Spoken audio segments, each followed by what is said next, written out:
What's up, YouTube? I'm Robert, and this is the Biker Channel, or today it's the Biker Bar. And if you guys aren't familiar, this is a podcast live stream, happens every Sunday at 5 p.m. Pacific Standard Time. If you're in a different time zone, get a calculator or Google and figure out what time it is for you. So today we have Nate from Tasco. And if you guys aren't familiar with them, they are a mountain bike. I think, what do you guys say on your website? Mountain bike gear? Or apparel, lifestyle apparel, something like that? We say whatever will drive the traffic. So Nate, I'll go ahead and let you give a little explanation of what you guys do over there, and we can just go from there. Sound good? Right on.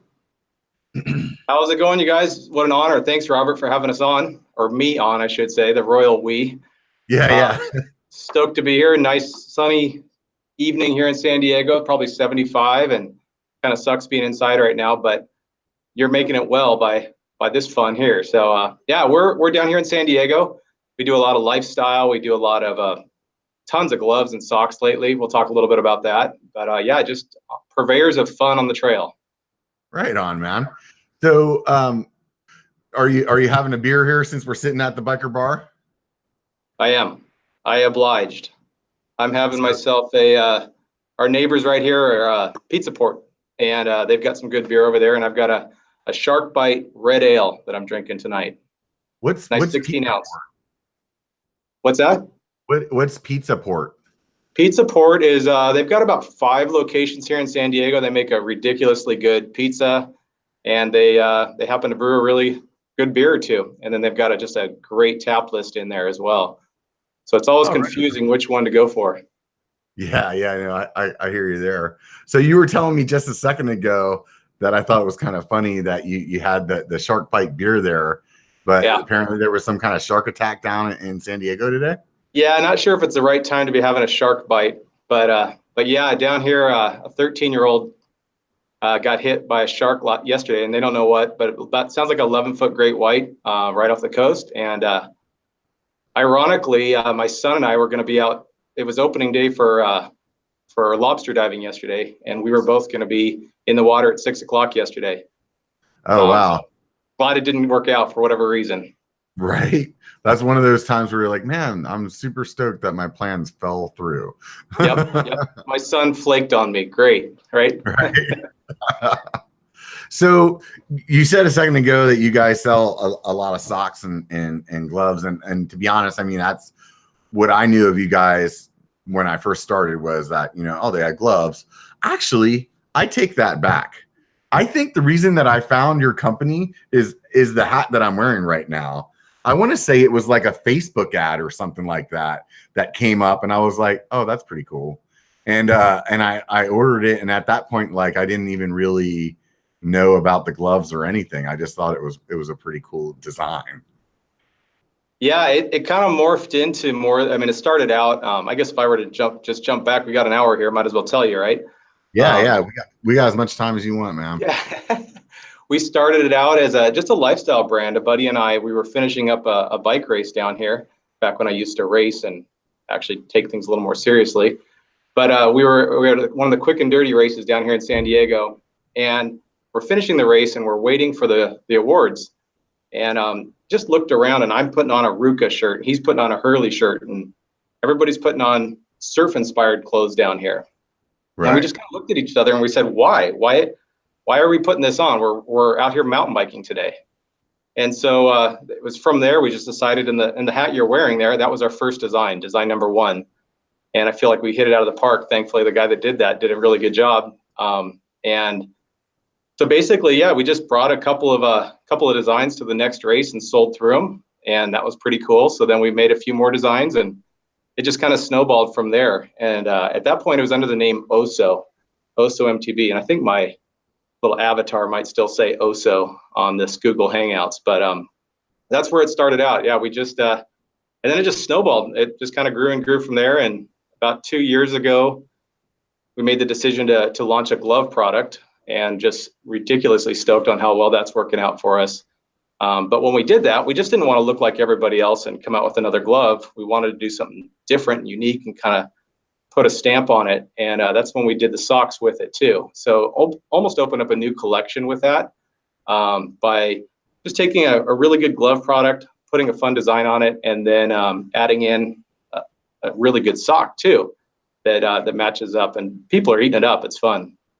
I actually enjoy what you're saying there as far as the mountain bike clothing. I can definitely say that I didn't put two and two together ahead of time, but I've definitely had that thought process in my biking career where it's like, why is it that I can't have a shirt that's just freaking cool to wear that has to do with biking? Like the only places that you can really get those is like these super screen print kind of like online companies that 25 different designers had. There's no like quote unquote Hurley of the mountain bike apparel industry, I guess, until you guys showed up. So well, the desire was really just to, I don't know, if I were to take a brand I looked up to. I grew up surfing and riding and snowboarding and everything, and a brand that I thought just knocked it out of the park in my early days was Quicksilver. And just a brand that just really you could wear it and it represented what you did. And then they kind of morphed into more than that and started selling them in Costco and lost a little of the soul for sure. But especially in the early days, that was a brand that was really, really cool to me. It's funny you say that. Every time I hear Nirvana playing at like Walmart or Target, I feel like Cobain's just like rolling over in his head.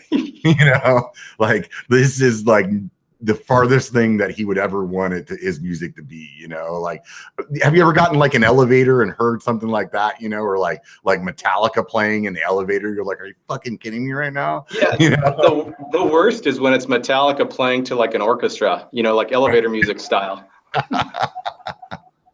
That's funny. That's actually the only way I can get my lady to listen to Metallica. So there you go. In an elevator. No, they had a CD that was like they did with the San Francisco Philharmonic. Yeah. So she was like, one day she's like, "Oh yeah, I like Metallica." I'm like, "You like one song that was on the radio. You don't like Metallica." And then so I played her some more Metallica, and she's like, "No, I don't like that." And I'm like, "See, I told you." Yep. So I'll also say that you guys started a fucking animal with me. I for years have seen like the sock guys pop up all over the place, and all these people like talking about, oh yeah, I love socks. I gotta have all the socks. And I was like, yeah, you guys are fucking gay, dude. I'm wearing a pair of freaking athletic socks that are like just below my ankles, so you can barely even see them, and that's what I do. And Brian Vaughn, one of your ambassadors, sent me a pair of your gloves and a pair of your socks, and I was like, the OCD in me was like, oh wait a minute, I can match this stuff, and instantly I'm like, next thing, I think I've gone to your site and put like $300 of shit in my cart like 4 or 5 times. Thank God I haven't done it drunk, or I would have everything that you guys have by now. But I really enjoy that. I enjoy that, like that kind of like kit, so to speak, that you can get. And I also never, and this is funny because I get poison oak like there's no tomorrow.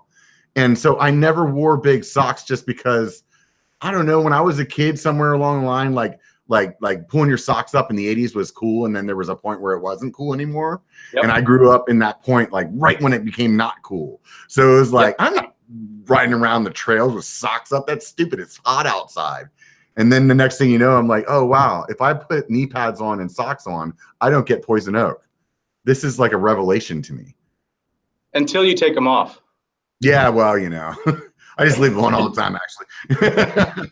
I get a shower like George Jetson, just walk in, freaking whoop, bunch of soap. Bleached out, yeah.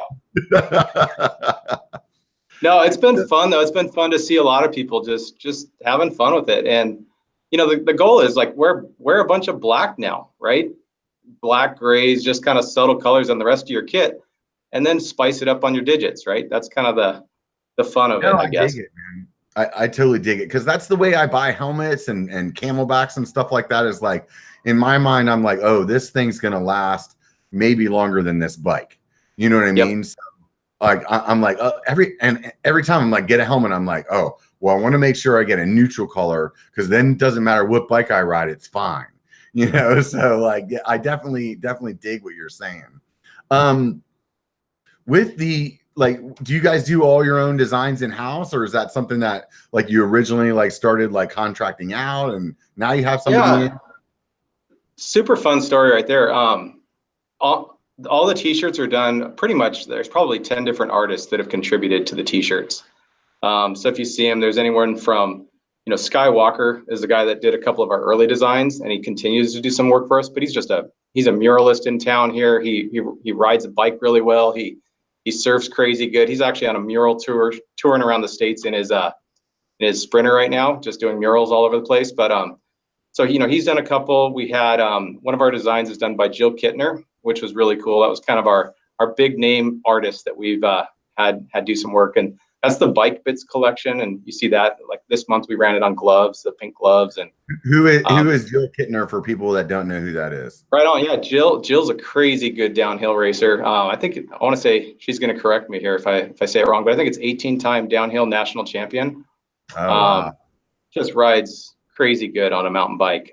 Super cool girl. Her and Bryn, her husband, are just great people. Bryn Atkinson. But yeah, she doesn't ride for us, so we can't claim that part, but she is one of our artists, and we've just had a lot of fun working with her for sure. And then there's, somebody graphic designer. What's that? I said, that's cool. So she's a mountain biker and a graphic designer. You know what? So the artwork that we have is out of her sketch pad. So when she travels around to different races, she basically sketches. She'll sketch out the course. She'll sketch out what she wants to have in her gear bag, whatever it might be. And so we've got her sketch pad. We got a hold of it with her permission, of course, and just transferred that into just a fun little design that we've used. But yeah, she's crazy. She's a great athlete and artist at the same time. So and good human. When did this all come together? When was it that you I forget what did you say the year earlier? Whenever you were like, yeah, so 2014 we launched OSO. 2015 we launched Tasco. And then the gloves launched in 2017, Sea Otter. So that was it's all kind of happened quickly. Yeah, so then obviously then about the time that I actually probably purchased the product, you guys were a brand new company then. Yep. Wow. Very likely. You got an OG hat there. Right on. That's funny. I just thought the design was really cool, and I think that I'm not a native Californian, but I live here, so I consider myself one now, and especially all the people where I'm from, they all consider me Californian. So I'm not like welcome at home anymore because I'm a fucking Californian. So where was home originally for you? Oh, I'm from Pennsylvania, so they're a little bit different over there. I got this tattoo last time I was home. One of my cousins was like, "So did you go to prison or something? We got that prison tattoo on your arm for?" And and it was funny because like to me, living out here, like everybody has ink out here, you know what I mean?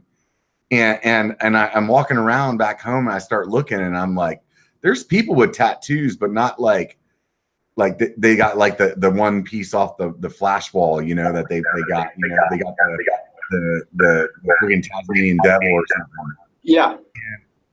And not like out here. I mean, it's typical to see like women with full sleeves, and you know what I mean? Like it was funny though. It's just makes you kind of realize how things are very different, but we're all Americans, right? Yep.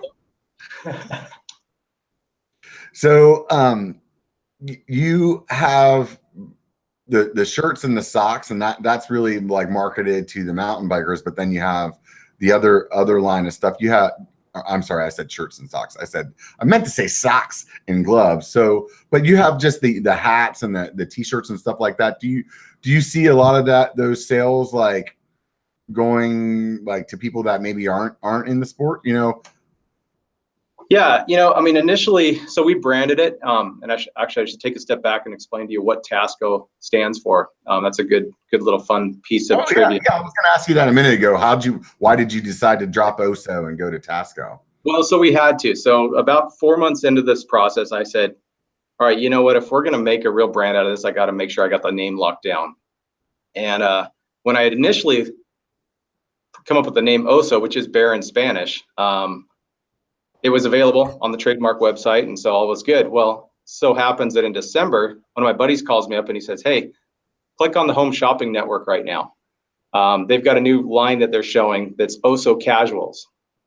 And I went, oh, what's going on with that? So I looked, and sure enough, they're selling the Home Shopping, actually it's QVC, was selling Oso Casuals, like women's culottes and blouses and all these kind of things. Oh, wow. And I went, all right. So I went and looked online, and yeah, sure enough, they had applied for the trademark for that name.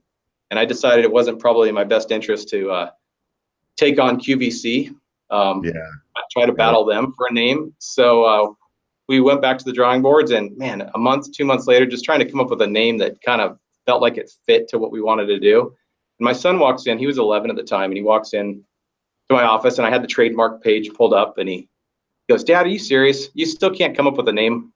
He goes, it shouldn't be this hard. And I go, yeah.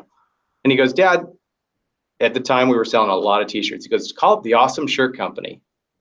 And I go, yeah, no, not going to do that. That sounds like something you'd see in a resort town or something like that, screen print, a bunch of different shirts. And he goes, Dad, I got it. Because we'd kicked around the idea, what's RUCA stand for? What's, FMF? And we've got this place, really good donuts locally. It's called VG's Donut. It stands for Very Good Donuts.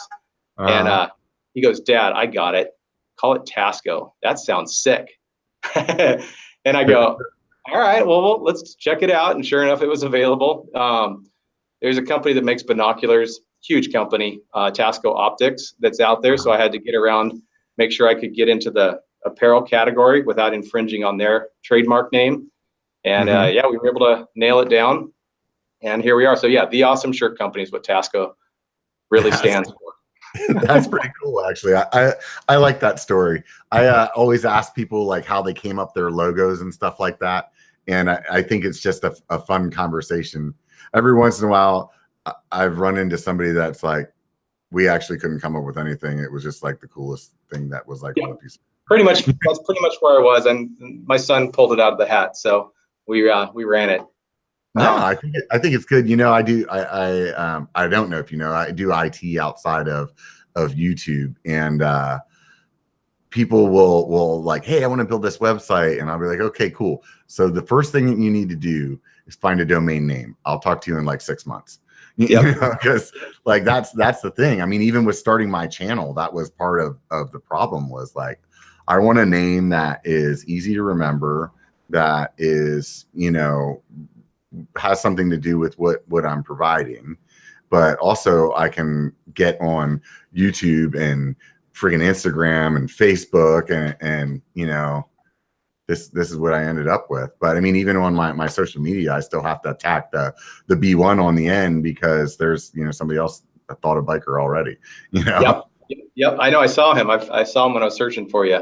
But no, so we tag on MTB to everything, especially in the early first couple of years. All of our product, all of our marketing, everything was Tasco MTB, and that was because when somebody went to do a Google search or wanted to find us online, if they just typed in Tasco, they'd pull up a binocular company, and then they'd be out of there, right? So we branded everything with a MTB at the end, but really as the brand's growing, that's dropping off. Because what I found is, a lot of friends that don't ride, or, they have a bike, but they don't ride a lot, or, just people in the area that like the logo, whatever it is, they end up feeling like a poser if they're wearing it. It's got a big MTB. You don't even know what that stands for, right? So, so more and more, a lot of the line is dropping. We had, or dropping the MTB part of it, and it's just straight Tasco.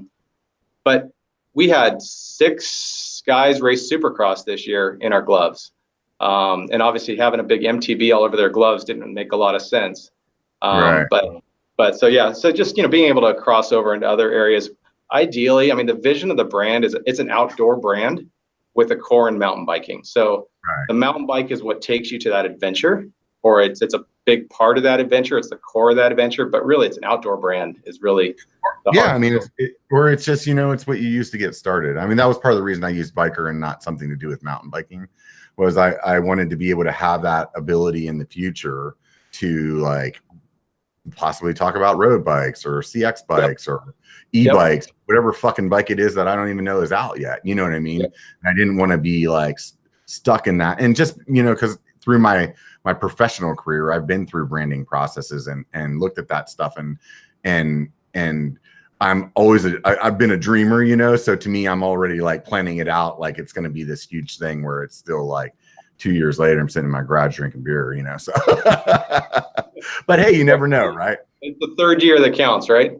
I just like to freaking overanalyze things. I think that's what it really comes down to. But oh man, I had something good to ask you a second ago, and now I forgot what it was. So either way, but I totally get what you're saying about people being a poser, or something like that. Like if, for instance, like when I was younger, another surf brand was Rusty, and they had, that really sick looking R logo. And my name's Robert. So I was like, I always liked that shit because it had a big fucking R on it, Yep. I wasn't a surfer. I didn't damn surfing in Pennsylvania, like, right. But you can pull it off. Yeah. I can dig it though. So what what was it that made you kind of come to the design of the glove the way that you did with no pads? For me, I always, for years and years, actually before you and Hand Up, I never ever wore a pair of gloves that didn't have pads in it since the 90s. You know what I mean? And I never even tried it because in my head I was like, dude, the pads are like sometimes make my hands tired. So there's no way in fucking hell no pads isn't going to make them tired.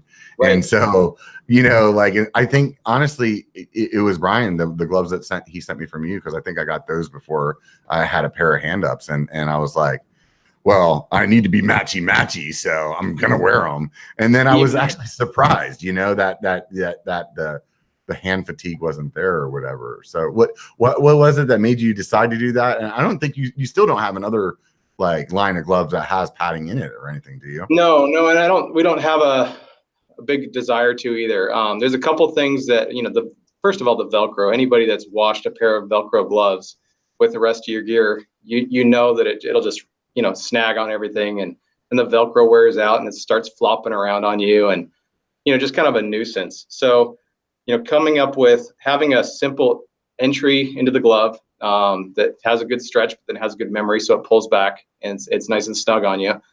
But really, just a single layer leather. As soon as you ride in a glove like that, you don't want it. Like you said, you don't want anything different unless you're on a 100-mile road ride, I guess, right? Then maybe you want to, if you're sitting all the time and you want to have a little bit of padding in your in your palms, but. Also the other thing is just zero seams. That was a big deal for us when we designed that glove. So if you look at the bottom of the glove, there's just no seam at all. And that just is a huge deal for longer distance rides as well. But yeah, just simplicity, right? Having it be easy to get on, easy to get off, works with a touchscreen phone. And you don't notice it's on your hand when you're wearing it. That's kind of the biggest deal, I think, to me. Yeah, and I think for me personally, like I like my gloves to be tight, and I don't like them to like blow out through the ride, and right. Because that's why I wear them really tight. Like I usually size down, so there I'm getting schooled on why I typed your name wrong in the in the title. Apparently I didn't capitalize Tasco, so thank you very much, Internet. Somebody, they're getting you. Yeah, it's an acronym, right? Fucking keeping me honest now, right? So I'll have to get to that in a minute. So, but like to me, like I said, I always like to like wear mine like tight. And one of the things I hated the most about a pair of gloves is if I go out and I'm on like a 3-hour ride or 4-hour ride all day thing, and they get wet or maybe even in the rain, and then they just start kind of blowing out, and then you have that movement in there, and maybe they're bunching in your palm, and it's like I don't want to have pain anywhere other than where I'm expecting it, like in my legs from climbing. You know what I mean? And there's a lot of materials that stretch, but then they don't retain their shape too. So they start just getting looser during a ride. And you don't want that either. So that was a big deal when we were looking at materials. Yeah, I think it's definitely like impressive that you found the material and the way that you did that it does keep its shape and everything like that. But it's still light enough to be really breathable as well. What's the process that you go through to like do something like that, to like make gloves? Is there like some kind of big, like across the street from the Chinese freaking carbon frame factory is like the Chinese like glove factory, and you just reach out to them, or how's that go? It's all on, we do all of our work through Alibaba. No, I'm just kidding. Yeah. No, there's thieves. Are you busting out some fucking 80s shit on me now? Yeah. Don't look at the contents, right? No, we we brought somebody on to develop it from the ground up who had really good experience working with other companies.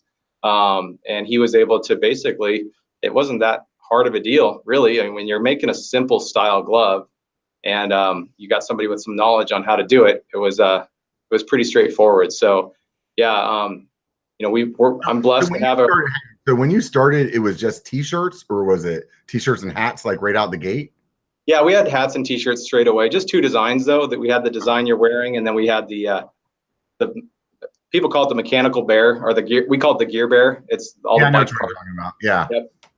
Yeah, that was design number 1 and 2, and just hats. So then from there, then you're like, okay, we want to do some gloves too, because freaking that seems logical. And then you went out and you found like a glove engineer.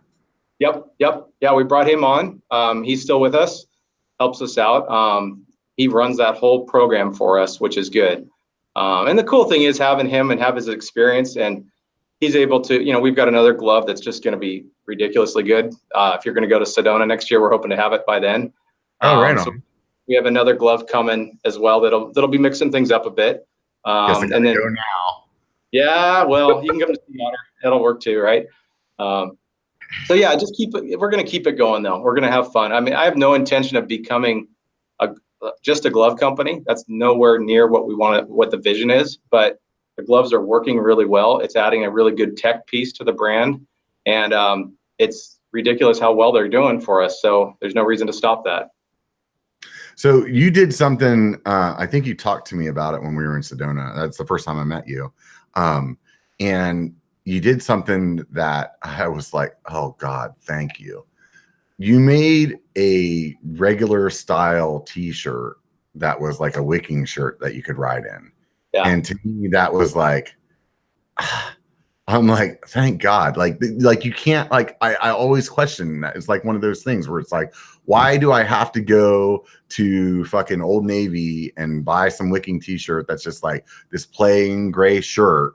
And if because I like to like not wear cotton when I'm riding, like there's nothing that I can get that's like mountain bike apparel that is like that, and the shirt that I'm wearing now, yeah, these guys do it too. But for a long time, I mean, that was really it, and even now it's there's not a lot to choose from. So you're definitely pegging the market on that. Yeah, so that's a whole nother line that's doing really, really well for us too, quite honestly. Being a lifestyle brand, moving a lifestyle ride tee together, we call it the Sessions collection. We've got a half a dozen different ones at this point, and we're actually tomorrow, we're going to be launching a few more. So that's a product that's doing really well. But yeah, it looks just like a standard t-shirt, so you can cruise around wearing it wherever you want to, but you hop on a bike and it'll do, it's still not as good as a jersey for sure. As far as the wicking goes. And, I sweat like a pig, so they get disgusting on me for sure. But, people are just totally digging the ability to have a ride tee that functions, but you can go to the burrito store or go to the bar or whatever after your ride and not feel out of place, right? Like even with the drop ship companies that, I went through, I probably signed up for freaking 20 different drop ship companies when I was trying to get my hats made and stuff like that, because I wanted a specific style hat. And I also wanted some specific things from them as well. And I could never find one that had all of the products that I wanted. And one of the ones that I really wanted was a wicking style t-shirt that I could put logos and stuff on that. And nobody has it, you know, and if they did have one, it would be like one color, you know, or like where I could print at was shitty, you know. You need to talk to us, Robert. Right? Yeah. see the this is this is the one we did for Jeff Lenoski. And he's moved quite a few of them through here. It's pretty cool. But yeah, this one here is like it's a dry fit tee, basically. That's on both sides of it's dry fit material, and it's a little bit longer, so it's engineered for riding in, so you're not showing your crack while you're riding, right? But it's pretty basic. I prefer to do that now. Yeah, well, yeah, then wear the short, then wear a half shirt, right? Yeah. I just need to make sure I got my tan line down there. Yeah. Whereas like this one here that I'm showing you is inside of it is the dry fit material. This is pretty rad material. Inside of it is dry fit. Outside is just cotton. So it's we call this the bipolar, and you're able to. I mean, it just looks like a standard tee, but it has a little bit of performance built into it too. What's the logo on there? It had like a star on the top. Was that a little like this one's coming out? This will be out here real soon. Oh, we're getting a sneak preview, huh? Yeah, no, this isn't out yet. This is I think hopefully I get them up on the site tomorrow. I like the simplicity in the design. For me, that's that's one of the things that I'm always attracted to, is the stuff that's really like simple. It doesn't need to be like super extravagant. I mean, here and there, yeah, those things are good, but I feel like the simple designs for me are the ones that last the longest. Yep. You gotta mix it up though, right? Some people want complicated, some people want simple. Yeah.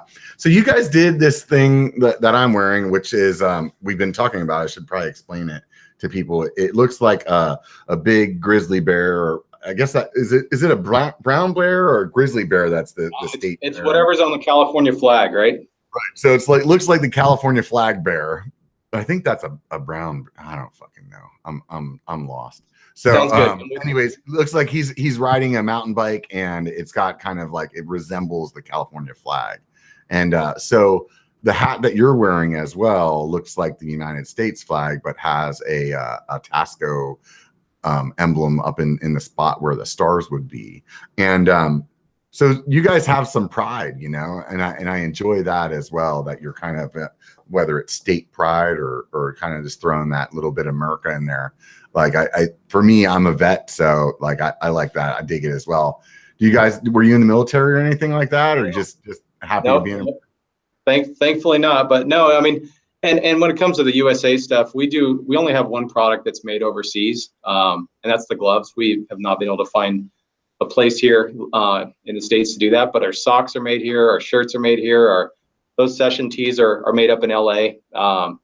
So we're able to, you know, we're doing everything we can as long as we can to keep it all local. That's cool, man. You know, I think that is important, you know, to stimulate your own economy. And the beer I'm drinking is local, you know. Yeah, me too. This is actually from Petaluma. So one of my buddies went to Chicago, and while he was there, he's sitting at this restaurant, and he's like, hey, you know, let me have some of your local beer. You know, what do you guys got? And they're like, oh, we got this great new beer, man. You're gonna love it. Like, well, what do they do? Oh, they do an IPA, man. He's like, oh, great, sweet, yeah, go ahead, hook it up. So they bring it out. It's a fucking Lagunitas, but they had just opened up their new bottling facility in Chicago. So the guy was like, thought it was like Chicago beer. And he's like, dude, this is from where I'm from, man. You just gave me my local shit, dude. You know what they've got that's so good right now is their something easy. You had that one? Yeah, it's like the little something, but it's not as much alcohol. It's so good though. It's just I know it's an easy drink, that's for sure. You know, the thing about that they did to me once was I picked up a 6-pack and I was watching this football game, and it was a good game, so the beer was flowing easy. And man, I got up to go to the freaking fridge, and I like stumbled for a second. I was like, what the fuck is wrong with me, man? Like, I don't understand what's going on here. I'm like, man, I feel like, man, I got a hell of a buzz right now. I look at the bottle, and it was that undercover one, and it was like 10.5% or some shit like that. And like, I didn't even realize what I was pounding it like it was freaking Coors Light. And I'm like, holy shit, man. I guess I need to pay attention to labels from now on, you know?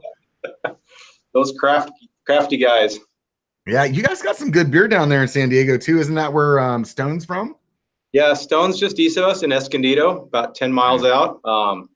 But it's cool. Right out of our back door here at the warehouse, we can hop on a little dirt road, and there's about probably 6 or 8 breweries that we can hit just right here, which is pretty cool. So we've got plenty.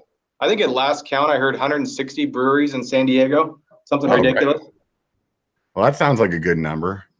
The only thing that does is make you have problems when you're trying to figure out what you do want to drink, right? Right. Overload. I know San Diego is actually kind of like given the title of starting the renaissance of the IPA, because they were the ones that really kind of brought it back. You know, to me, so it's funny, like my evolution of IPAs, actually what started with, to me, the heaviest beer or the best tasting beer was Sierra Nevada Pale Ale back in the day, you know, going back probably 20 years ago. Before, I know they changed the recipe, but it was so good back then. It's funny you say that, because I was talking to one of my patrons I did a ride with yesterday, and we were talking about like how we got into IPA or whatever, and I had said I had this friend of mine that would come over and he would always bring Sierra Nevada, and it was kind of like I had my favorite beer at the time. I always drank that, but if it ran out or he left his 6-pack, you know, when he left, I'd always have one. And then all of a sudden one day I was like, oh, I'm going to buy a 6-pack of that, you know, and it kind of like tricked me into it, you know, because before that I wasn't that kind of drinker. He's like, oh yeah, Sierra Nevada, that's the one that got everybody into IPA, you know? Yep. And then kind of Stone took it next level, right? With their IPA when they came out with it. That was just the thickest thing you could find. And now you have a Stone IPA and it tastes, you know, like a Coors Light almost, compared to, you know, our taste buds are just wrecked. I really like that Arrogant Bastard that they do. Yep. Pretty good. That one's really good. It's definitely like, it's a big beer too. That's another one of those, you buy that 22 and you finish it and you're like, oh shit. Shouldn't drink that one too quick, you know. That's a couple meals in that one, right? Right. So how long have you been riding bikes, man? I got into it a lot more seriously. I mean, I rode it as a kid, BMX, and then I rode through college. I had a 1996 Mongoose Ibach Pro, kind of back in the day when they first came out with the RockShox Judy forks and revolutionized things with the suspension fork, right? So rode that for a little bit. What kind of BMX bike did you have? I had a Diamondback Viper. Right on. And everybody, I still have it. Oh, sweet, dude. That's so cool. When I was, you know, a young kid riding BMX, it was like Mongoose, Diamondback, or Haro. I mean, those were the 3 bikes that you wanted to have. PK Ripper, there was a bunch of them too. Yeah, Redline. Yeah. Oh, yeah. Redline was really good too. Yeah, that was a good one. But it was like, you know, it's funny to see like a lot of those companies just like have disappeared. But Haro was up at Interbike. I was really surprised to see. I thought they were gone.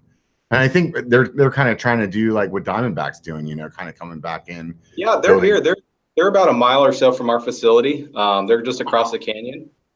Good guys up there for sure. But yeah, it's cool to see like Diamondback, GT, Haro kind of making a resurge back, which is really cool to see leaving the Walmart bite image and coming back to it. So I think they're doing a good job. I want to see them do well. Yeah, I definitely want to see them do well. It's kind of like, you know, watching the movies from when you were a kid over again, right? You know, like you're like, no, I want to see them pull back together, right? That's cool that you still have that. My I had a paper route, man, and I freaking. It's funny because those bikes were not that expensive, but in my mind, it seemed like it was. You know, like I think that Mongoose that I had, if it was $200, I'd be surprised. You know what I mean? But I had that paper route. I felt like it was like 6 months of like slinging papers until I finally had enough. Like you could do layaway back then, you know, at the bike shop, and it was like I had that thing on layaway forever, and like I just remember getting it and just being so amped to have that thing. And I gave it to my brother when I went in the military and it got stolen. So it sucks. I don't have it still to at least, have a look at it. But I also fucked up and gave away my first mountain bike too, which sucks. But that's a whole other. I don't have my first one either. I gave that one away as well. But no, I got back into it about 2010, I'll say 2009, something like that. I got a Turner Turner 5-spot, I think it was at the time. And that just fired me up. Full suspension. What's going on? This is awesome. Felt like moto, because I used to ride moto in the before I got back into mountain biking, I was into moto quite a bit. And I just got hurt. I didn't walk for 6 months and sold my bike, sold my gear, and then when I got healed up, I decided I was going to get a little bit more into mountain biking. So then moved down here to San Diego back in like 2010 or so, and just wanted to surf the whole time. So the bike sat idle. But then I found some really fun trails around here and really cool people that ride around here, and the scene is awesome. So just been riding bikes ever since. Right on. Yeah, I was a BMXer back in the, growing up and whatever. And my mom started dating this guy that was into mountain biking, and somehow or another that was just, there wasn't a whole lot of mountain bikers in the early 90s, and just kind of went from there. I took a break too. Whenever I got back into it in it was like 2006. Like the bike that I had before that was a really good bike. It cost like $600, right? Yeah. And I walked into the bike shop and I'm like, I'm gonna spend like $2,000 and I'm gonna get this fucking sickest bike there is. And I was like, I'm gonna do it. I'm gonna do it. And I walked in and I was like, hey, I want to get a mountain bike. And the guy's like, oh, okay. You want a cross country bike? Do you want a downhill bike? Do you want a trail bike? Or is that all mountain that you're looking into doing? And I was like, I swear to God, I looked the guy like dead in the eyes and I was like, a mountain bike, dude. And he's like, yeah, like what do you want to do? Like ride in the fucking woods. What do you think I want to do? It's like it had changed so much. Yeah. It was Do you want to pedal? Do you want to shuttle? What do you want to do? Right. Yeah. It just totally blew my mind. And, and even in the time now, I mean, we're talking about 12 years later at this point, like the way the technology has changed is it's just crazy. It really is. Well, think about it. If you were new to this right now and walking into a bike shop, I'm just going to pick a brand, Yeti, because they've come out with a bunch of bikes in the last couple of months. Not plugging them, not doing anything like that, but just it's easy to use them because they have now a 100, a 130, and a 150 all in the 29er bikes, right? And it's the hardest thing for somebody like you or I that rides a lot to choose which one to get, because they all kind of cross over so much. Whereas if you didn't know what you were doing, you're like, I just want to drop $6,000. What should I buy? I don't know. Just something that'll pedal in the woods, right? Right. Well, and when mountain bikes first came out, I forget who it was I was talking about and they had a really good analogy of how they talked about it. They were saying, like when mountain bikes first came out, it was like a fitness thing. Like you went to go ride mountain bikes to be in shape. It was kind of like you did it for a fitness thing. And it's a lifestyle now. It's totally different. And it's funny, because I made a joke in my channel intro, like when I started mountain biking, it was like road bikes on the dirt. And it really was. And that's a fitness thing. You know what I mean? Like it really was that. And it's totally changed into this community that is unique and just it's getting bigger and bigger. It's really cool to see the ski parks building mountain bike parks. I mean, we're like the new snowboarders. You know what I mean? Like when snowboarders started out, nobody wanted them there, and here we are now. Yeah, so it's fun though. I mean, who would want anything different, right? The lifestyle aspect of it that's what we're building the business on. That's what we're counting on, is that continuing to grow. I've got some friends that used to race pro moto, that used to race and cross train on a mountain bike, and they hated it because it was just an exercise thing, like you're saying. But they have fallen in love with the sport since they've, now they do it for fun and the lifestyle and all those things. And it's just a whole different dynamic. You're right. Yeah, it's definitely come a long way from the freaking hippies down in the Bay Area riding the clunkers, you know. It's funny. I always talk about, you know, those guys that started that, you know, it's kind of like a small group of people that ended up being, you know, a big part of that industry. And I kind of look at some of the people doing YouTube this as a similar way right now, where there was nobody in that mountain bike YouTube space. And I feel like some of the people that you know are here now, you know, a long way down the road could be a major part of that, you know, still. And I think cool. You've got what, 5,000, 5,500 followers now? Yeah, it's something like that. Yeah. It's so cool to see that. Yeah, no, it's definitely, I'll tell you what's really a trip, man, is like I rode in Auburn yesterday. It's kind of like my backyard kind of trail system. Yeah. I probably ran into 4 or 5 people on the trail that watch my channel. I was sitting on the tailgate having a beer with this guy.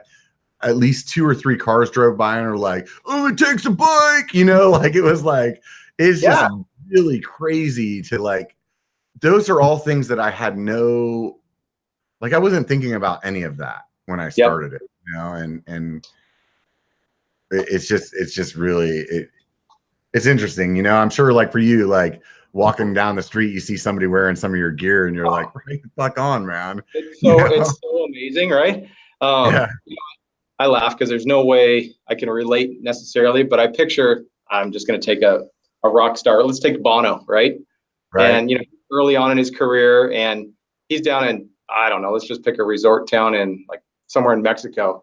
And he's walking down the street and there's this nightclub that he walks by and they're just jamming out to his song in there. And everybody's singing along with it and they're just jamming. And how fun that would be to be that guy. Yeah. Just they're singing along with me right there. They don't even know who they are, right? And a little tiny slice of that, by no means a rock star, that's the farthest thing, but a little tiny slice of that when you do see somebody that you have no idea who they are, just randomly on the street rocking something Tasco, or you know, see somebody on the trail, you don't know who they are, they're wearing whatever it is, and it's just like, it just feels so good for sure. It's humbling. Yeah. It's funny. I may or may not have vandalized some public property with my stickers in my time. Yeah. And you know, sometimes they would show up in my Instagram like tagged, and it'd be like, "Oh yeah, I remember putting that there." Yeah. And now it's like there's shit coming up into my Instagram feed, and I'm like, I didn't put that there. You have nothing to do with it. I'm like, that's pretty fucking cool. Yep. No, it's super fun. It's just fun to be a part of it, you know? Yeah, definitely. So you guys are doing, do you guys have any other gear like belts or anything like that, or are you expanding? No, we do jerseys as well. That's the thing I didn't mention because that's super rare. We have our jerseys done here in Southern California. And so we do some jerseys as well, and hoodies and stuff like that, beanies, you know, but for the most part, it's going to continue to evolve. What's the biggest size shirt that you make? What's that? What's the biggest size shirt that you make? Right now we make a 2X. Are you planning on doing anything bigger than that? I will tell you right now, this is the reason I'm asking you, dude. People hit me up all the time asking where, like, hey, where do you get your stuff? And a lot of times, and this is the bigger one with shorts, people are asking me all the time. And I have actually like a pretty thin waist. I carry all my weight in my belly, you know? So I'm like, actually, I just buy regular shorts. But I feel like there's probably a big market out there for guys that are a little bit bigger. I mean, that you can do well with. Yeah, no, for sure. It's and it's funny because there's a pretty hefty price increase on our goods when we go from 2 to 3X, even a 1 to 2X, it jumps up, and then the 2 to 3. And so I always just, honestly, I feel bad about passing that on to people. And I'm like, that shirt shouldn't be now $35 instead of 25, you know, because it's a bigger size. So it's a little bit of a struggle, and I think I just need to figure that out, how to source them where we can get around that. Yeah, I mean, at the end of the day, you need to keep the lights on, right? I know with my stuff, with my drop shippers, I just made the decision to take less profit on those. You know what I mean? That way I could keep the price the same. And but I mean, like I said, I mean, everybody has to run their business the way they want to run their business. I will tell you this, dude, if it was a matter of me paying an extra $5 and getting a fucking shirt that I wanted to wear instead of something I didn't, I would do it. You know what I mean? Yeah. You know, it's principally to me though, it's hard to do that. Right. Yeah. I just feel like an idiot. I mean, at the end of the day though, it's more material. I mean, it is what it is. Yeah. You know what I mean? But I mean, on the other hand, I don't get charged more for an extra large frame as I do as a small, but you know, and it's more material. You know, I think in the apparel industry, I mean, it is more material, and fundamentally, like, it's not like the markup on a t-shirt is what a carbon frame is. You know what I mean? So obviously, I mean, like I said, you got to pay the bills, you got to pay the people, and so I will say it's easier for us, and we did make a decision. So all of our future gloves coming out will be in a 3X option. Oh, cool. And we also go down to a youth extra small now on the gloves. Right. So do you guys make anything fingerless? Not yet. No. Yeah. We have people that cut the fingers off. Yeah. My lady doesn't wear full finger gloves because she like says it makes her feel claustrophobic. And I personally don't understand it because I've wiped out in enough stuff that I know I need all my fingers covered. You know what I mean? I think to her, she's still like, oh no, that doesn't happen. I'm like, okay, well, let me know when you freaking cut the shit out of your hands. But yeah, I think you're gonna we're gonna have a hard time getting the road bike scene to move over to full finger gloves all the time. But Cross is doing it. Obviously mountain, I mean, downhill, we have a lot of guys racing enduro and downhill in the simplicity of the gloves that they are. But yeah, I wear all the same shit that I mountain bike. When I told you earlier, I was on a road ride with my lady. I wear my mountain bike stuff when I'm road riding. My mountain bike shoes. I use the same fucking pedal. Like, and to me, it's like this. I don't want to spend more money just to have something that looks different. And I'm sorry, but the roadie shit is it just looks fucking gay to me. So you're not alone. Even back in the 90s, whenever like the spandex roadie shorts were the only thing you could wear, I would wear the spandex shorts and then Umbro's like soccer shorts over them. Because I was like, I'm not doing that. That just looks dumb. I'm not doing it. You know? I seen some dude running today. He was wearing some pair of, they look like yoga pants, like girls' yoga pants. I was like, are you serious? If you had a man card right now, take it out and fucking throw it on the ground. You're not allowed to. You don't deserve it. No, I'm with you. No Lycra for me. Yeah. So you think you're gonna get into like other stuff like shorts, or like where's the limit of the sky for you at this point? It's in the pocketbook right now. You can only grow so fast and do new developments. We've got shorts that have been developed for about a year now that are sitting on the shelf, on our shelf, not developed because it's a capital. But it'll happen. It's just, you put your money into what's working well, right? Yeah, definitely. I mean, a little bit of a safe move.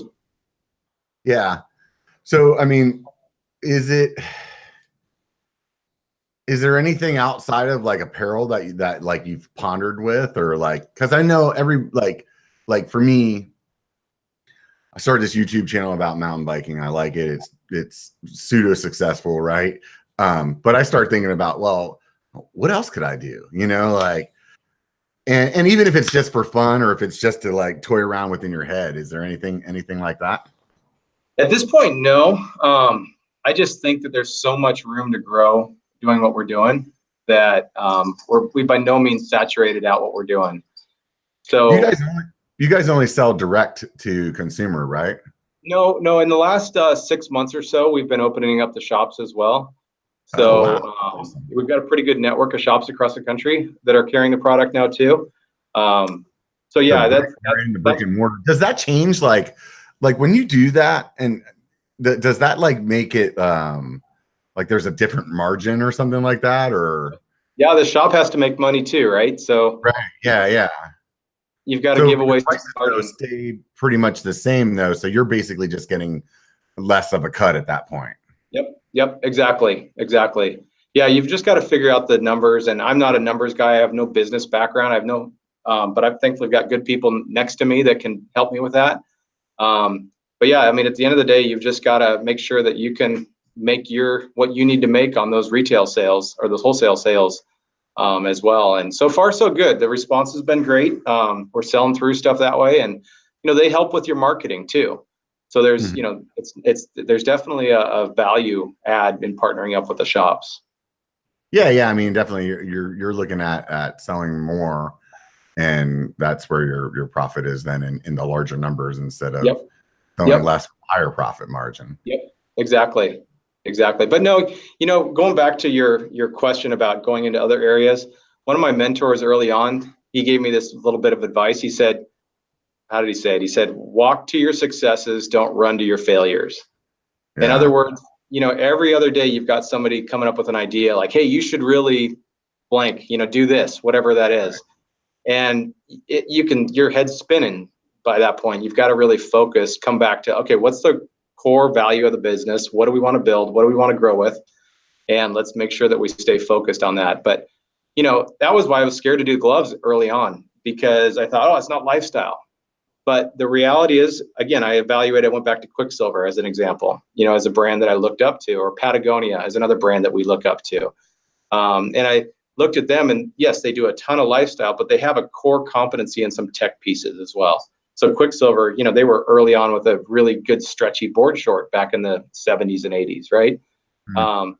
You look at Patagonia, and they did a lot of climbing gear. That's where they kind of earn their stripes in the community. So, and then the lifestyle fits around that. So I feel like, yes, the gloves and then eventually the shorts and a little bit more of the tech pieces, really if we can do things unique and different and better, then it'll help us with building out the lifestyle part of it as well. So potentially you could get into bags or something like that too? Yeah, I could see bags. We've had some discussions around that and some little prototypes done up, but that's farther out. Again, it's a capital thing, right? Yeah. No, I mean, I think it's good to dream though. I think, and usually in every business you have a dreamer and you have like the numbers person, and so very seldomly are they both the same guy. So when you said you weren't the numbers guy, I totally understand what you're saying. I'm not the numbers guy either. Yeah. I'm probably flawed in that market. I'm kind of like I was hanging out with Callie the other day at Interbike, and some guy rolled by with this old helmet, and he walks out and he stops this dude and freaking gives him a brand new helmet. So cool. Yeah, he's just like, here, upgrade, dude. You have that helmet that's like 10 years old. Holy shit, I can't believe I've seen it, And he's all stoked, and I'm like standing there next to one of his marketing guys, and I'm like, what's he doing? He's like, that's just Brad. That's what he does, and they got this look like, dude, he's just giving away money. That's what he does, but I do the same shit with people, it's like somebody, like I'm cruising through my Instagram follower stuff, and I'm like, oh dude, that's a freaking sick picture. And then they say something, I'm like, oh, give me your address, I'll send you some stuff. I'm like, just what the hell am I doing that for? But what you've done by doing that, what Callie did, what you do, and what we want to do too, is you build up a core following by doing that. Just people that are so stoked on the brand, they're going to go tell 10 more people how stoked they are on that brand. Customer service, treating people like you want to be treated is absolutely critical, right? How stoked are you if somebody does that to you, right? Right. And it doesn't mean in karma too, man. I really feel like I said to this guy yesterday, I was like, like people that are assholes, a lot of times there's shitty stuff happening to them all the time. Yeah. And people that are like really good people, you're like, wow, how are they so blessed with their life? Because they're fucking good people. You know? Treat people good and it comes back around for sure. And so that's a big deal. Customer service, whatever that is. So if anybody's watching or listening and they've got some issues with product, let us know so we can make it right. Because that's a critical factor for us.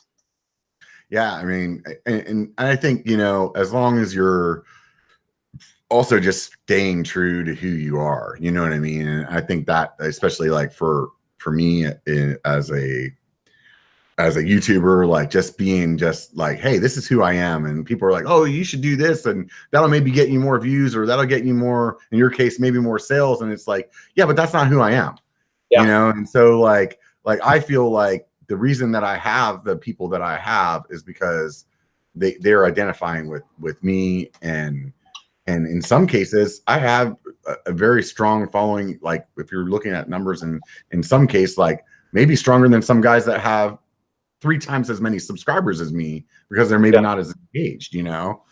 So I don't know. And for me, it's just, I can't lay my head down at night. I would imagine you couldn't either, if you were like you were saying, like, you know, selling out some way, you know? No, it's not the goal, right? The goal, I'm stoked to be in on this project, right? And get the opportunity to do that. And I think treating people right along the way that's the only way I want to handle it. So that's the goal. I'm going to blow it. I'm going to wreck it, and I'm going to treat somebody badly. I know it, but that's my aim anyway. So those shirts that you were talking about earlier, the wicking ones, or do you have shirts that like match your socks and your gloves too? Yeah, they definitely, we work on like every month. So our whole premise with the gloves and socks is every month we have a new combo that we launch, and we've done that for about the last year or so. And we do small batches. Cycle out as well then? Say that again? Are you cycling them out as well then at that point? Yeah, I mean, we do pretty small volumes, quite honestly. So they move pretty quickly. We're chasing that number right now as we're growing, trying to stay with it. So that once a month you're bringing out a new one, and let's just say it's 10,000 gloves that you order, and when they sell out, then it just drops off, and you're just using the new once a month to keep. Exactly. And that's a project with the shops as well. So they're constantly getting new inventory. But the goal is, you know, our number that we try to hit is so that we start selling out of sizing at about 1 month. So, you know, give people about a month to get their stuff. And then at that point, you know, our goal is at 3 months to be sold through the product. And then so everything just keeps on moving on. You guys that are fucking listening right now and have been by the site, and you're like, oh, I really like that set. I'll get it 6 months from now on my birthday. Yeah, it's not going to be there. Yep. No. They move through, and our, you know, there's definitely our best sellers right now, and have been forever, have been the Black Flag. I don't know if you've seen that. It's I know exactly which one you're talking about. The stars and stripes on 2 hands. That's one of our best sellers, and then the red camo pattern is another one that just sells well, and the shops do really, really well with those. So those are going to stay in inventory for a while, and then they'll eventually go away, and something else will come and stay for a while. But so those are our fixed products, but then other things that come through are just on a monthly basis. So a lot of times those monthly collections, we have a session tee or a hat or a water bottle or a fender, or, you know, something like that goes with it as well. Huh. So was that monthly like rotating design, like, was that the idea right out the gate, or? Yeah. So when you're on social media, and a lot of your business as an e-commerce brand at the time, all we were doing was e-commerce, and there's 2 ways to drive traffic.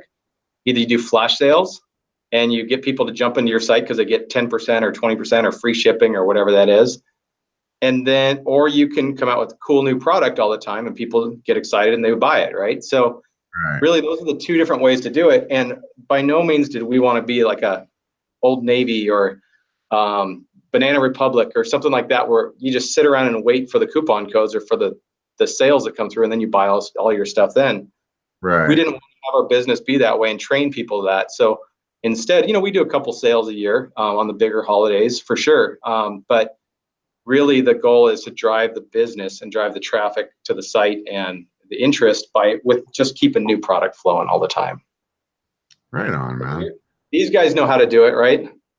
The beer companies with all their small batches, they come out with the new special edition IPA that tastes just like the last one, but they put it in a different can, and they can charge a picture on it. I'll fucking buy it. Yeah, exactly. So here's a question for you, Robert. I'm going to quiz you, and we can quiz the audience too, right? But what do you think of a subscription model on something like that? So if you have this monthly collection coming out all the time, obviously you're not going to want a set of gloves every month, right? But maybe it's a quarterly option, or it's kind of at that sushi level, like a trust me. You walk in and you say, whatever is good today, I trust you, send it out to my table. But I don't know, that's something we've been kicking around recently. I can see it, you know, I can see it happening. I don't know if it's for me. I'm so picky. So, dude, if you want to know how picky I am, call Stickered up and ask them who their worst fucking customer is, and it's me, dude. Yeah. Because like I have that, and I think it's because I like to design too. So it's like, you know, I'm really meticulous about that stuff. But I know that those subscription-based, especially clothing companies, are popping up, and people are digging them. You know what I mean? And even they have, you know, where it's like, hey, you get this. Let's say it is quarterly, but you know, when that quarter comes, you get the pair of gloves. You don't want them, you just shoot them back, and then you can pick something else off the site. You know what I mean? And you know what? If you're part of that subscription plan, you get stuff that nobody else gets too, right? That you have to have stuff like that in there. Yeah, and I think that's the one where you really you hook people at that point, because it's like, you know, give them something that somebody else can't get. You know, I think that's the thing with like YouTube's doing this.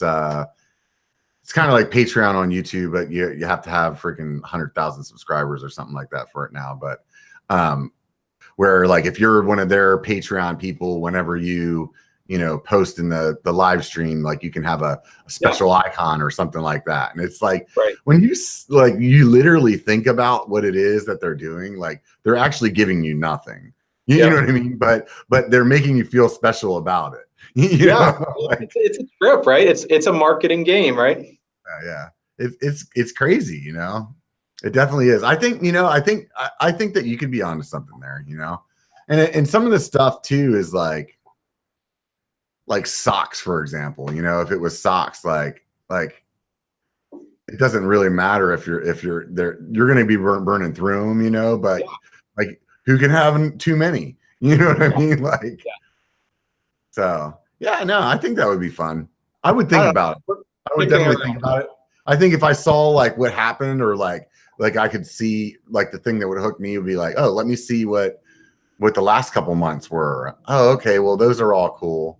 Yeah, you know, because I've seen some stuff like that too, where you sign up for like Geek Gadgets or something like that, and they just send you a box full of stuff every month or whatever. And that's the thing where I'm always like, well, how do I know I'm gonna like what's in there?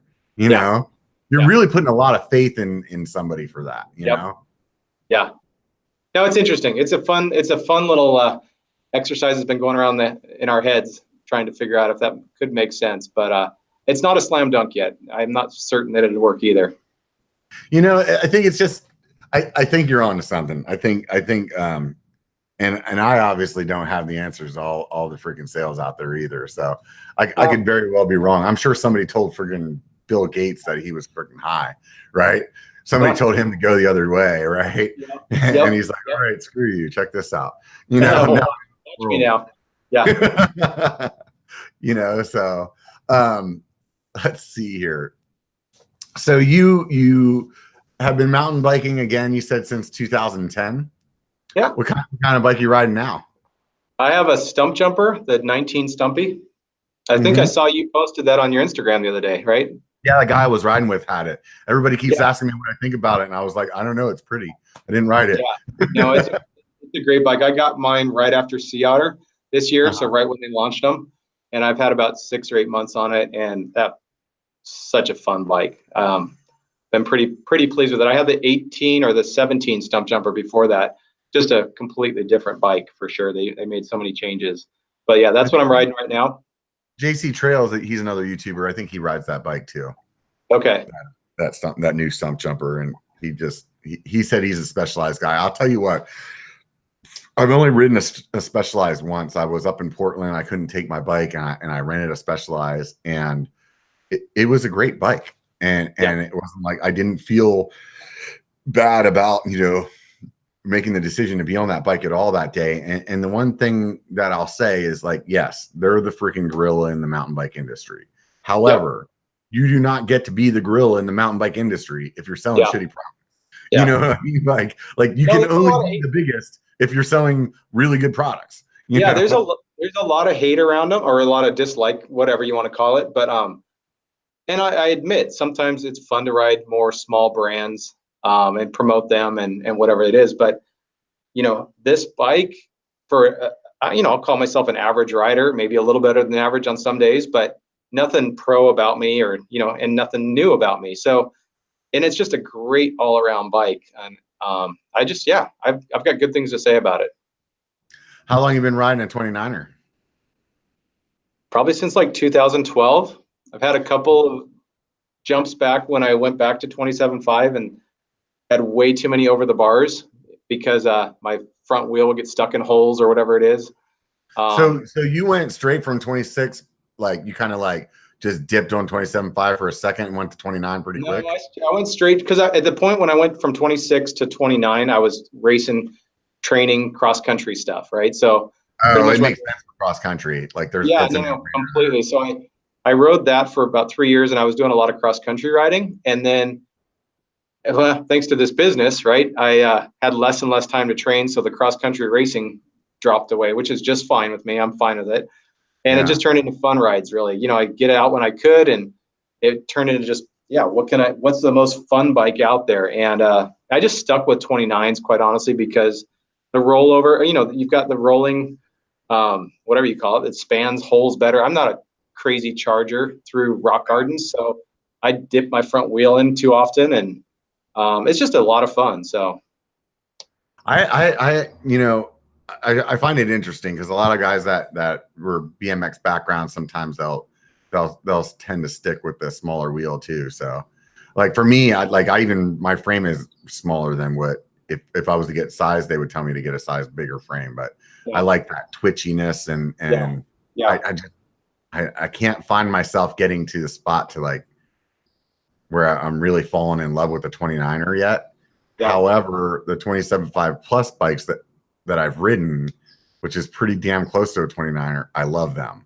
But I think there's different reasons that I do. It's more about the grip, especially being a bigger guy. Like I'm like, oh wow, this is what it feels like to have tires that hook up for like what a 160-pound guy fucking rides the tires that I'm riding. Yeah. You know what I mean? For sure. No, there's so many good bikes out there now that you can ride them all and be stoked on it, right? So where's your favorite place to ride down there where you're at?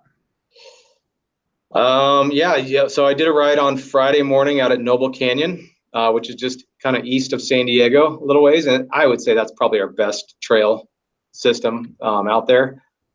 I got a buddy that's from down there. Is that the one that like starts up pretty high elevation and like ends at like the beach level or something like that? No, not quite beach level.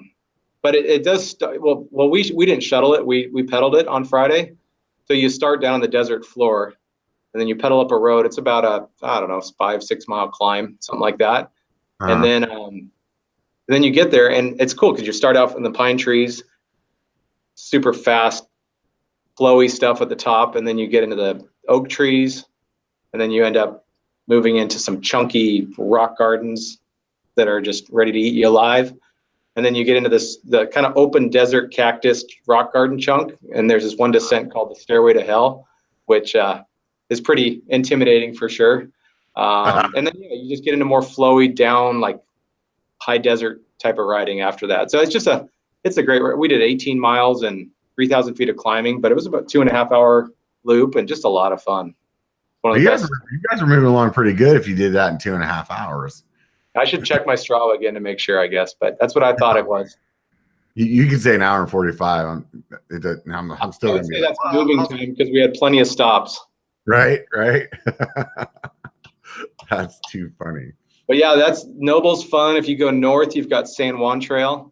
That's a great trail. Another kind of Southern California epic ride. And then there's just a lot of little hidden local gems that we're not supposed to talk about that are fun here in North County. Right. We got a few of those around here too. Yep. So you've done a lot of your marketing too with different YouTubers. I think earlier we were talking. You have Brian Vaughn, who I saw is on the chat right now. Cool. Hey, Brian. Yeah. You've got Dusty Betty and Jeff Flanowski got kind of some partnership with him and Phil Nitz as well, right? Yep. Oh, and a daily mountain bike rider out of Bellingham up north. Yeah, I think you kind of touched on all of them. Yeah. So what was it that made you decide to do that? You know, there's, being in the spot that I'm in, I've definitely talked to some companies that don't see the value at all. Yeah. And then you talk to other companies that really see the value, and being in the spot that I'm in, I've always been a person that's good at like putting myself in the third plus spot, looking at it from the outside, and I can see like it is a no-brainer to be, in my eyes, to be working with these guys. But so what was it that made you feel that way? Well, I mean, about a year ago or so, and I had no idea what to expect. I was watching one of Phil's videos, and I'm not a huge, especially at the time, I didn't watch a lot of YouTube channels or videos, but I was watching one of his videos, and he had his old ratted up pair of gloves that he was wearing. And so I just reached out to him. I found out where his email was, and I said, "Hey, Phil, Nate from Tasco over here in San Diego. I noticed you had some kind of torn up gloves. Can I send you a pair?" And he laughed. He said, "Yeah, thanks. That'd be great." And so I sent him a pair, and they were the American flag. We did the stars on the one hand and stripes on the other one. Well, he threw those on, and he went up to Whistler, and he did a series of about 4 or 5 videos up at Whistler rocking the gloves. And I'm sitting there with my kids watching these YouTube channels. Look there's our gloves. How cool is that on YouTube? And it was pretty cool, but it was a lot of fun, but 0 sales came out of it. 4 videos later, and I was just expecting the website to light up because, here's Phil wearing the stuff. Right. Well, so I called up Phil and I said, "Hey, Phil, can you do me let's do a little experiment." I said, I haven't seen any traffic yet, but I think we can fix that. On your next video, can you just wave the gloves at the camera? Just give 20 seconds. Hey, people have been asking about these gloves. So here's the info. There's a link in the description below. Boom, the website lit up, right? So we saw immediate response that came out of that for sure. And then just sat down with Phil and figured out, okay, Phil, how do we want to work it out? How do we want to do something that's good for both of us at this point? And so it's been more of a partnership with Phil and with Tess and Josh, especially. Those are probably the 3 ones that we do the most with.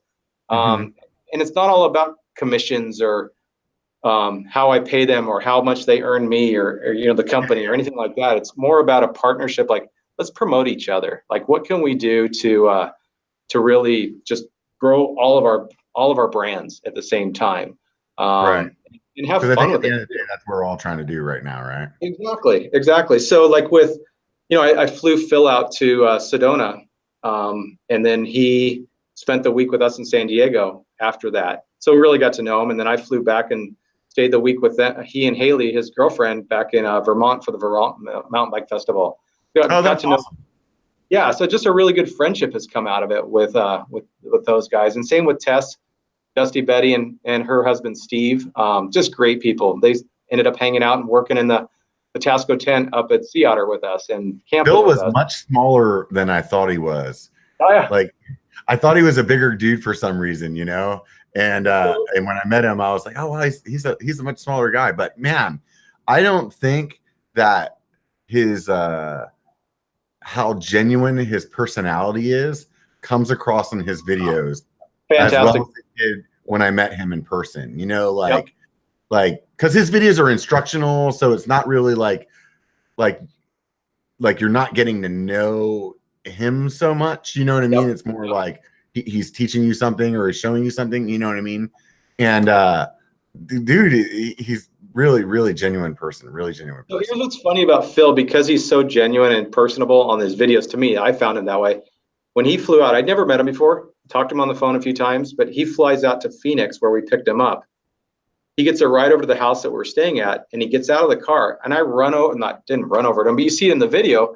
When he gets there, I walked over and give him a big old bear hug. Like I knew the guy from who knows how long. And I gave him the hug, and I'm going, wait a second, that was awkward. It's on camera and everything, and I don't even know who you are, right? But that relationship had already been there just from the way he does his videos and the connection. I think that's why he's done so well, is because so many people have just connected with him, whether they realize it or not, through his videos. And I think you guys all do that. I think it's pretty interesting. I think at the end of the day, people are really have a huge insight into your life. They're spending, let's say, 15, 20 minutes, it depends on the person, but like every week. So you're hearing this person talk about what's going on in their life or whatever. So it's really funny because I was talking about this on a live stream yesterday. Like when people meet me, they feel very comfortable because they've known me now for 2 years. Yeah. You know what I mean? I've known them for 30 seconds. So it's really interesting. It's a totally different relationship or a way to approach like a meeting somebody new that's like already done all the homework on you. You know what I mean? Right, exactly. They know the ins and the outs, like it or not, right? Yeah. No, it's definitely interesting. So, and Jeff is another one that you said you work with. I actually never even like thought about how big that dude was, and I'm 6'2". I don't usually look up at people, and so when I met him, like I was like, holy shit, this guy's fucking tall, man. He's probably 6'4" ish, I would say, 6'5".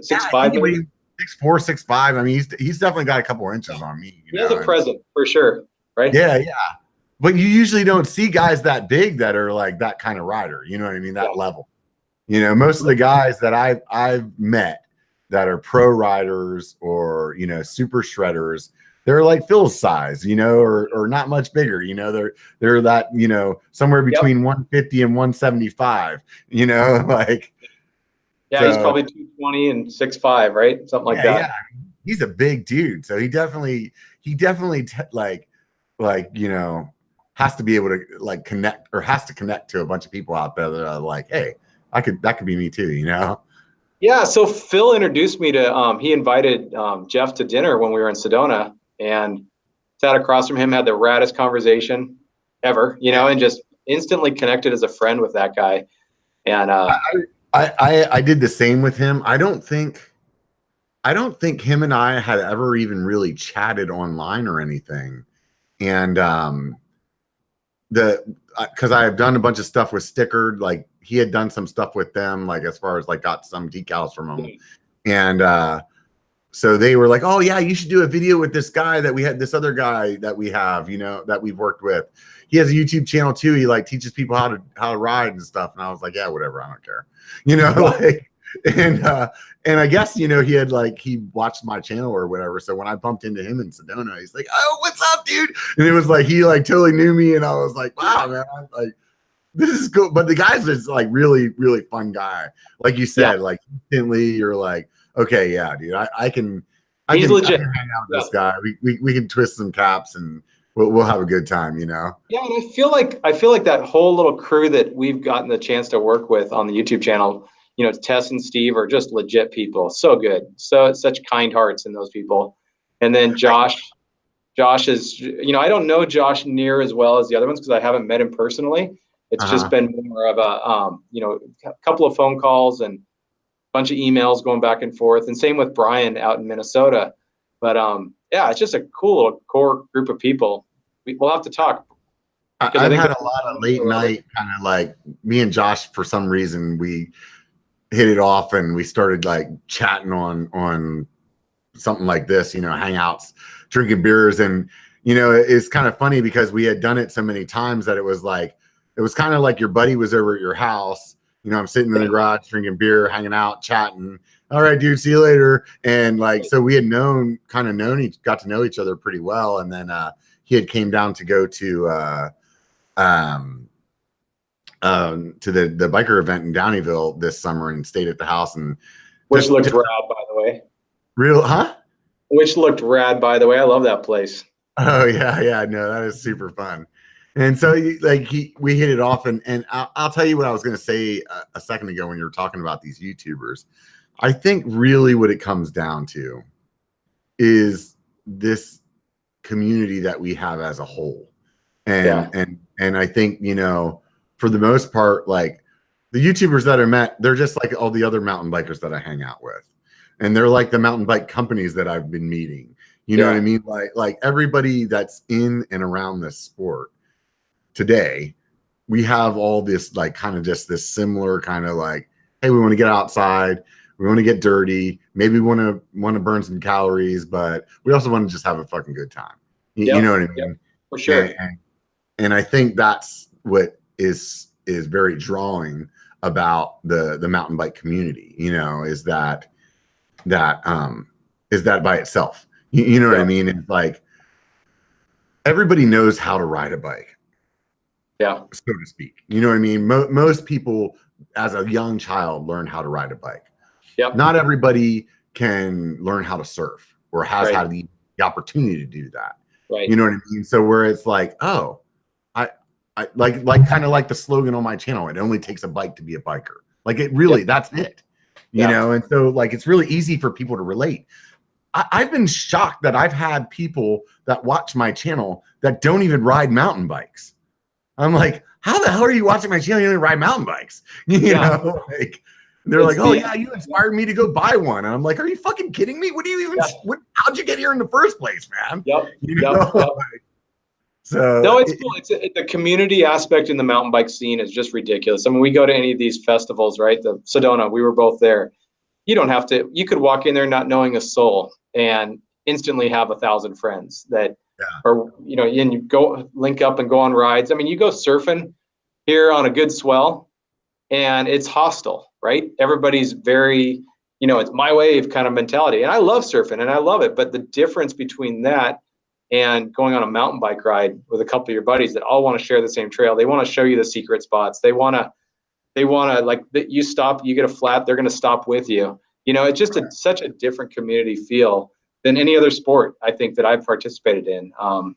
So I love it. I think it's a great core group of people, which is why we built the brand around it, right?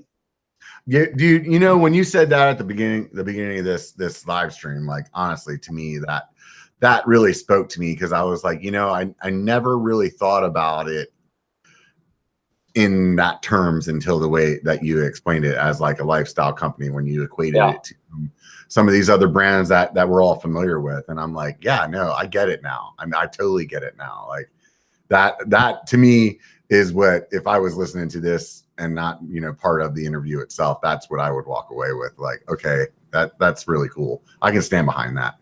You know what I mean? That's cool. That's good. No, thank you for that. Yeah, definitely, dude. I'm looking forward to an excuse to come down to San Diego. I've been trying to figure it out for a while. My one buddy that's from down there is always telling me, come on, let's make a road trip. Let's make a road trip. And my company that I work for, my day job, we have an office in Irvine. So sometimes we make our way. I make my way down there, and that's what I've been kind of waiting for, something to come up that I need to go to Irvine. And I'm like, then I'll head down there. Robert, you're not that far away. You can do it. We'll you get honestly, we'll figure out a bike for you. Oh, I can bring a bike. I got a bike, you know, and I would just drive. Honestly, it's not that far. I think, you know, it's one of those things that like when you're like, oh yeah, I'll do that next week or I'll do that next month. And then when you finally get in the car and you go there, you're like, why don't I do this more often? Yeah. Like when I went to Sedona, I have a buddy that I was in the Army with that lives in Phoenix. And I hadn't seen him in a long time. And it was like, I stopped in Phoenix and we hung out. And I was like, dude, it took me like half a day to get here. Yeah. Like really, like why am I not making this more? Why am I not making this more of a priority in my life? You know? Yeah. And I think that same thing is like also what kind of the channel has helped me do. Like before I started the channel, dude, I went to Auburn like every weekend. It was like three core places around here that I rode. It was like I went to Auburn, I went to Rockville, I went to Salmon Falls, right? And it was like those are the trails. What are we riding this weekend? Auburn, Rockville, or Salmon Falls? You know, and every once in a while I'd be like, oh, let's go to Tahoe. You know what I mean? Yeah. And started the channel, I was like, hey, I need to get out. I need to do some more stuff. And I start riding all of these other places. And I'm like, why the hell am I not driving around all these other places all the other time? You know, like this doesn't make any sense. There's like all this awesome riding. Why am I doing this? You know? Right. And it's like I drove down to Sedona and it's like, dude, it took us a half a day, man. Like, how hard is it to drive down there and then spend a day or two there and drive home? Like, you could take one day of vacation and go have like a rad ass trip. You know, like it's so worth it. Yep. Yeah. That's one thing I'll say with this brand and, you know, just the traveling that we've done is getting to experience some pretty cool locations that I wouldn't have done otherwise. And yeah, I encourage you, man, get out there, try to get to them. Are you guys shipping internationally or just here in the States or? We do, not a ton, quite honestly. We don't promote it. We don't really market overseas at this point very much. It's just more domestic. Is there a bunch of logistics to that, like with customs and stuff like that, or like? No, it's easy. There's nothing harder for us to ship it to Spain than it is to you, right? It's the level of marketing that goes into it, right? Certainly we do it. Probably, a handful of packages a week, I would say, go out. Places that were just crazy expensive. Like I have some Patreon people that live in Australia, and I'm losing money every time I ship something to them, because that's not an issue for me, you know what I mean? But I could see if I was, mailing 20,000 freaking envelopes to Australia, that would be a fucking problem. You know what I mean? Yeah. Well, and at some point we'll be putting effort into distribution over there, and that'll help a lot with that. Just get the distributors set up a little bit better, and we're starting to dabble with that. Nothing too serious yet, though. I'm really excited to see where you guys go, man. Honestly, I think it's super fun, dude. I really do, and I will be the first to admit to you that 6 months ago, maybe it was a little longer than that, but if you were to tell me that I would be amped about, matching socks and gloves, like I would probably tell you you're full of shit. I'm being dead honest with you. Yeah.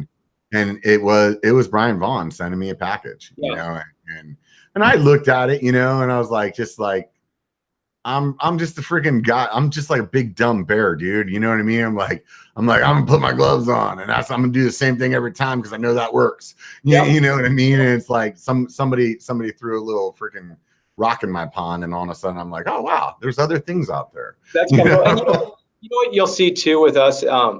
Again, kind of going back to that whole idea about you want to be stealthy sometimes, you want to be bold, and other times, there's the loud and proud, and there's the stealth feel, right? And it's not all about being busy and loud and crazy designs all the time. And so you'll see, a lot more stuff get bled into the line that's more subdued, more solid blocks. Now that the glove is known to be at the quality that it is, and it doesn't have to, the designs doesn't have to sell it any longer, right? So you can sell it with just the quality of the product and repeat customers that way. Solid color or something like that. It's like, hey, I just want a black glove.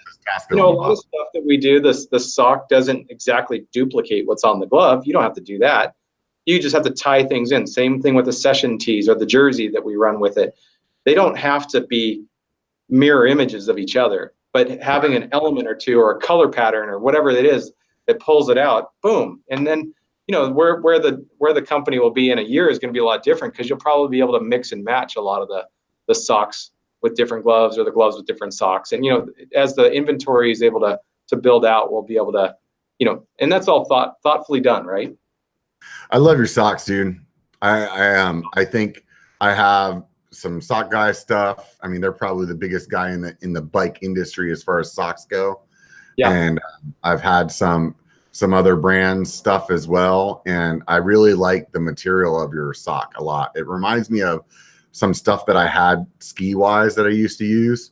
Yeah. And I just really like that. Like it's kind of still has like it's not like a spandex feeling to it, but it's like, it's not a cotton feeling either.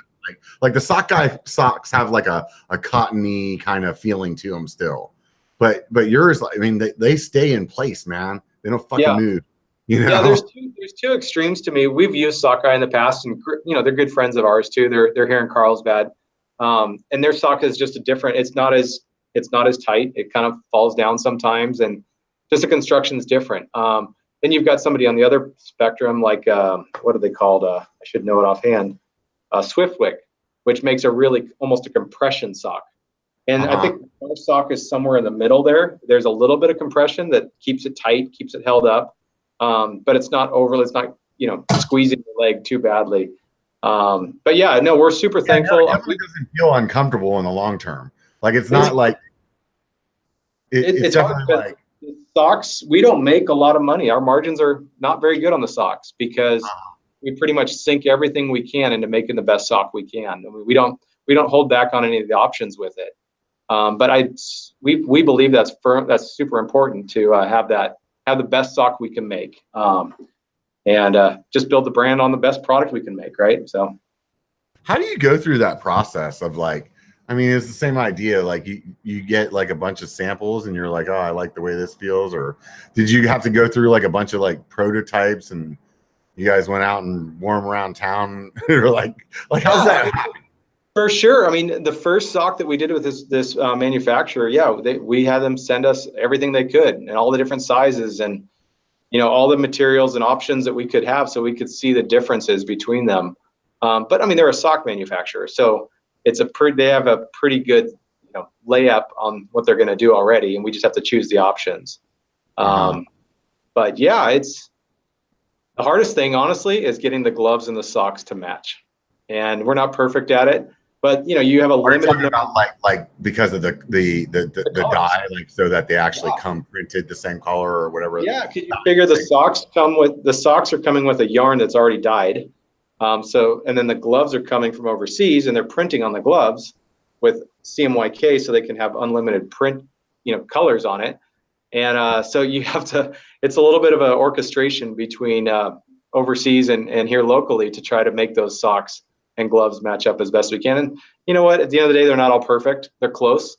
And thankfully they're not being worn side by side. So you don't know, you know, you can pick it apart, but the concept is that's there. one of those things too. Like they're not right next to each other. Like when I've done stuff with sticker, they're like, yeah, you know what? Sometimes we might print something, and because of like you were talking about CMYK or like however the dye color, like the colors that they can hit with that, like yeah, he's like maybe we can't hit that same color as that frame, but when the sticker is on your fork, it's a foot and a half, 2 feet away from it. It looks the same to everybody. You know, exactly. But then somebody gets it and they stick it right next to each other and like, oh, this is bullshit, man. You know, and I'm sure you probably got, you know, you've had probably emails sitting in your inbox that are like that, like, what the fuck, you know? Yeah, it's not perfect. But it's the goal is to have fun with it, right? Yeah. I think at the end of the day, man, people just need to freaking need to live their life with a little bit more like kumbaya or something like that, man. People get, in my eyes, they just get a little riled up about things that just don't. It's like, really, dude, this is what you want to waste your time with, man? Yep. I'd rather live my life a little different way, man. Yep, for sure. Hey, so man, what was that? What's your next event? When am I going to see you next? My next event, I would imagine, if I can come up with a reason to drive down there, you know, because I've been saying I'm going to drive down to SoCal when the weather gets shitty up here. So we're coming into that season. Yeah. So we should put something together, man. I know I want to get back down and hang out with the guys down there at Worldwide Cyclery. Yep. And I met another guy in Interbike that has a really cool product, and he's out of SoCal too. And I'm starting to work up a list of reasons to go down there. You know what I mean? That are more than just, you know, just going to ride bikes and I would imagine maybe sometime this winter. If not, I could see it for sure. I'm planning on going back to Sedona at this point. Good. I apparently didn't shit my pants enough the last time I was standing on the side of a cliff. Did you watch that video? Yeah, I did. That was bad. Yeah. I want to do that again. Scary. Dude, you watch that Phil video when he's up there on freaking White Line? What is wrong with that guy? Guy's a nut. What was the cliff you were standing off of? I was over kind of by the airport trails over there. Okay. I went over there with Jeff Lanowski, and honestly, I was with a group of like 50 guys, and all of them rode through there. I'm just the big pussy in the back. 2 years ago, I'll leave you with this one on the Sedona stories, but 2 years ago, a buddy of mine, Gabe, he's our photographer that comes with us every year.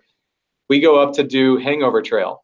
And it was cold. It just snowed. It was a little nutty. Anyway, we get up there. Halfway through, we make the turn in the saddle, and every rock ledge that you had to cross over, some of them were iced over, some of them weren't. You couldn't tell. Oh, and it was just a sheer drop off. And when we got around the corner and looked down, it was all shaded down there. And we tucked our tails and turned back around and went home. So we did about half of Hangover until the turn. And I don't regret that decision at all to turn around. We both, honestly, I had those flashes of like, I need to call my wife right now before we go any farther. Just thinking like, this is where it could end right here. And I just go, it's not worth it, right? Yeah, you're supposed to be doing this for fun, right? Yeah. And those conditions were just, it gives me chills just talking about it. I just, how quickly it could have gone wrong. Yeah, I have like a pretty good fear of heights to start with. So when I get in a situation like that, my brain is like coming up with some like really odd ways that I'm gonna end up falling down the side of the cliff. I'm like, so if my phone rings and it scares me, and then I twitch my handlebars and I accidentally pull my brakes, and then there's that rock over there and I get a flat and my pedal brakes at the same time, then I'll go over the cliff. You know, like it's just stupid. And it's like in my head, I know, like I'm logically telling myself, dude, that is the most fucking insane thing I've ever heard in my life. That is not going to happen. But the other part of my brain's like, go fuck yourself, dude. This is what's going to happen. I know it. Yeah. Go back. No, right. I gotta listen to those, I think. Yeah. You know what? Like I said, like it just be true to who you are, man. If that's who you are, like just accept it. You know, it's like, like even like with business, right? Like let somebody that has that skill set do that job. And if it's that trail that somebody has that skill set for, and I don't have it, I have plenty of grins and plenty of smiles on plenty of other trails. So I don't have to do that one. So definitely, man. Hey, dude, it was super fun hanging out with you, having a beer, chatting. I definitely appreciate you getting on. I want people to for sure take a look at your website. What's the website? Tasco-MTB.com. Right on. And then usually when you ship, how long does it take for you to ship stuff out? Usually goes out the same day. And then just depending on where it's at, it's usually 2 to 3 days to get delivered. We do everything we can to get stuff out same day. Sweet. That's I know it's important to me to get stuff quick when I'm excited about it. So we want to do the same for people. Yeah, for sure. That's definitely a plus. Oh man, I had something witty to say. Now I lost it. See? Failure. So nonetheless, I mean, like I said, once again, it was great hanging out, great talking. The conversation went well, and I hope everybody else has enjoyed hearing us chop it up as much as I enjoyed talking with you. Everybody that's hanging on here still, if you guys don't know, this will be a podcast hopefully tomorrow. And it'll be on Apple as well as Google Play and SoundCloud. If any of you guys listen to this podcast on one of those platforms, do me a favor and like do the thumbs up thing or whatever it is that they call it over there. Write a review or something like that. It helps the podcast grow. I'm hoping to make this thing get bigger. And so with all that being said, it's every Sunday, 5 p.m. PST. It only takes a bike to be a biker. Get the fuck out and be one, bitches. Thank you, guys. Take care, Nate. Good talking to you.